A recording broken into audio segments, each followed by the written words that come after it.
Cut money দিতে না পারায় আবাস যোজনার ঘর বঞ্চিত অসহায় সোনাভান বিবি।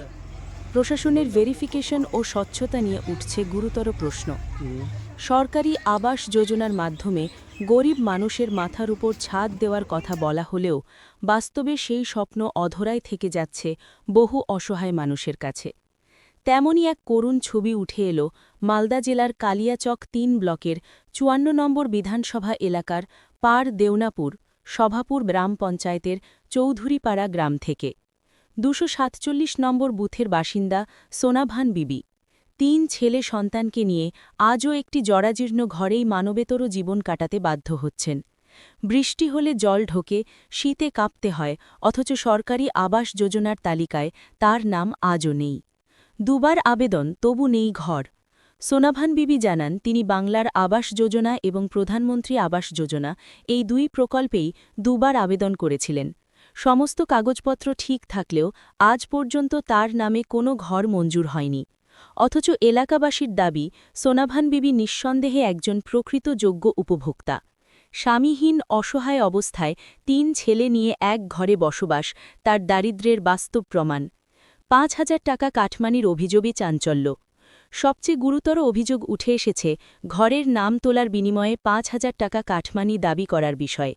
সোনাভান বিবির বক্তব্য, আমার কাছে বলা হয়েছিল টাকা দিলে নাম উঠবে। আমি গরিব মানুষ, সেই টাকা দিতে পারিনি বলেই আজ ঘর পাইনি। এই অভিযোগ সামনে আসতেই প্রশ্ন উঠছে, সরকারি প্রকল্পে কি এখনও টাকা দিলেই সুবিধা, আর টাকা না থাকলে বঞ্চনা?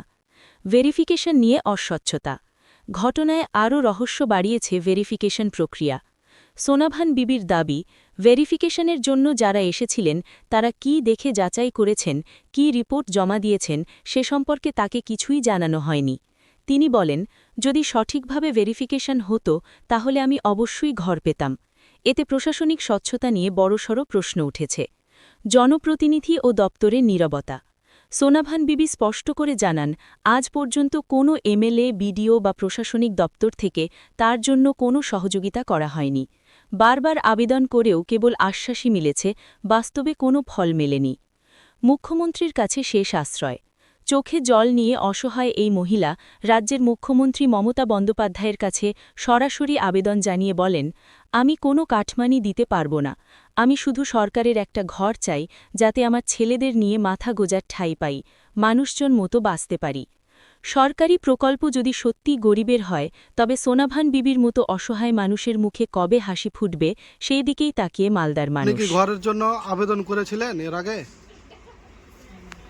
হ্যাঁ, করেছি। কবার আবেদন করেছিলেন? দুবার। তো এখন আপনার নাম উঠেনি? না। আপনার মেম্বারের নাম কি? সেলিম মাস্টার। দুবার করে আবেদন করেছিলেন, আপনার নাম আসেনি। তো বলছি, আপনার গ্রামটা কোন গ্রাম? পারদনাপুর চৌধুরীপাড়া। কয় ছেলে মেয়ে আপনার? 3টে। 3টে ছেলে মেয়ে। 2টা ছেলে, একটা মেয়ে। আপনার স্বামী আছে বেঁচে? না, স্বামী নেই। স্বামী বেঁচে নেই, মৃত। কতদিন হলো? 6 বছর পারিয়ে গেছে। এখন কিভাবে সংসার চলছে আপনার?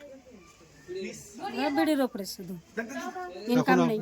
এখন আপনার ঘরের জন্য টাকা আসেনি? আমি গরিব মানুষ, কেটে কেটে খাচ্ছি। ঘরের আবেদন জানাচ্ছি, এখন ঘর পেলেই হবে। তো যদি সরকার যদি আপনাকে ঘর দেয় তাহলে আপনি কি নেবেন? হ্যাঁ, নেব। কারণটা কি কি জন্য ঘরটা আসেনি?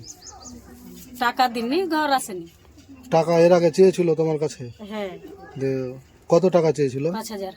তাহলে ঘরের নাম দিবে জন্য 5,000 টাকা চেয়েছিল। হ্যাঁ। আর টাকা ঢুকবে তখন আলাদা। হুম।